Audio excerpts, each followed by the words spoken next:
The True Story of the Three Little Pigs by A. Wolf. Everybody knows the story of the three little pigs, or at least they think they do. But I'll let you in on a little secret.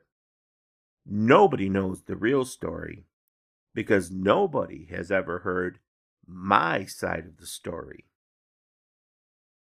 I'm the wolf, Alexander T. Wolf. You can call me Al. I don't know how this whole big bad wolf thing got started, but it's all wrong. Maybe it's because of our diet. Hey, it's not my fault wolves eat cute little animals like bunnies and sheep and pigs. That's just the way we are. If cheeseburgers were cute, folks would probably think you were big and bad too. But like I was saying, the whole big bad wolf thing is all wrong.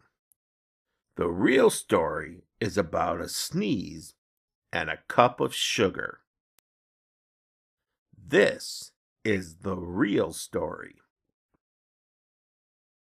Way back in Once Upon a Time, I was making a birthday cake for my dear old granny. I had a terrible sneezing cold. I ran out of sugar.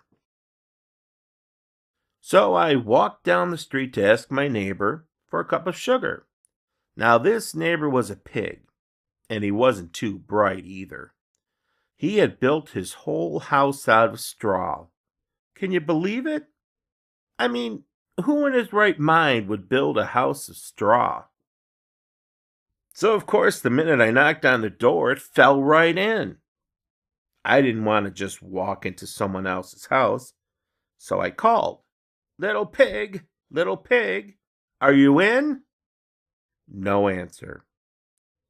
I was just about to go home without the cup of sugar for my dear old granny's birthday cake. That's when my nose started to itch. I felt a sneeze coming on. Well, I huffed, and I snuffed, and I sneezed a great sneeze.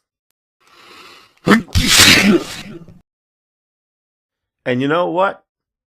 That whole darn straw house fell down. And right in the middle of the pile of straw was the first little pig, dead as a doornail. He had been home the whole time. It seemed like a shame to leave a perfectly good ham dinner lying there in the straw, so I ate it up. Think of it as a big cheeseburger just lying there. I was feeling a little better, but I still didn't have my cup of sugar.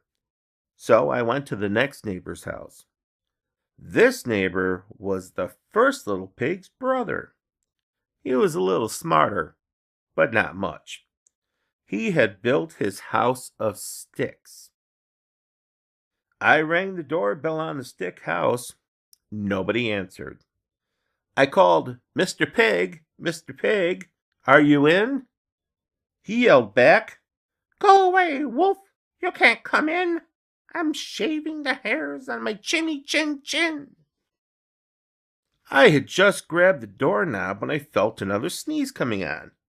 I huffed, and I snuffed, and I tried to cover my mouth, but I sneezed a great sneeze.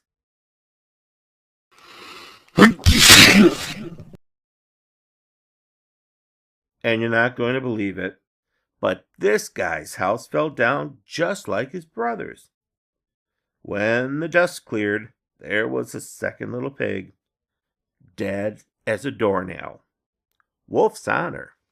Now, you know how food will spoil if you just leave it out in the open. So I did the only thing there was to do. I had dinner again. Think of it as a second helping. I was getting awfully full, but my cold was feeling a little better, and I still didn't have that cup of sugar for my dear old granny's birthday cake. So I went to the next house.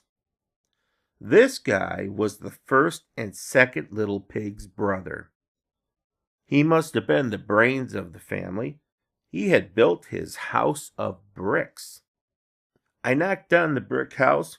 No answer. I called, "Mr. Pig, Mr. Pig, are you in?" And do you know what that rude little porker answered? "Get out of here, Wolf! Don't bother me again!"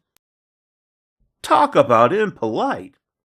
He probably had a whole sack full of sugar, and he wouldn't even give me one little cup for my dear sweet old granny's birthday cake.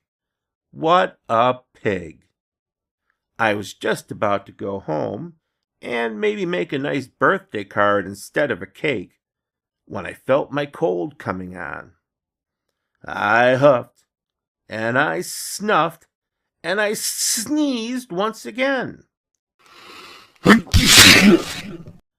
Then the third little pig yelled, "And your old granny can sit on a pin." Now, I'm usually a pretty calm fellow, but when somebody talks about my granny like that, I go a little crazy. When the cops drove up, of course I was trying to break down this pig's door.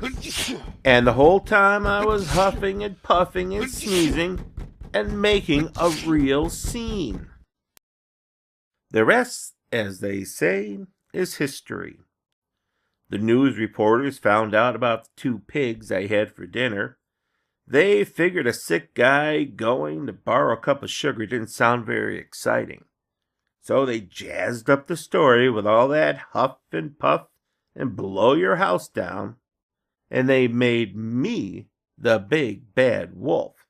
That's it. The real story. I was framed. But maybe you could loan me a cup of sugar.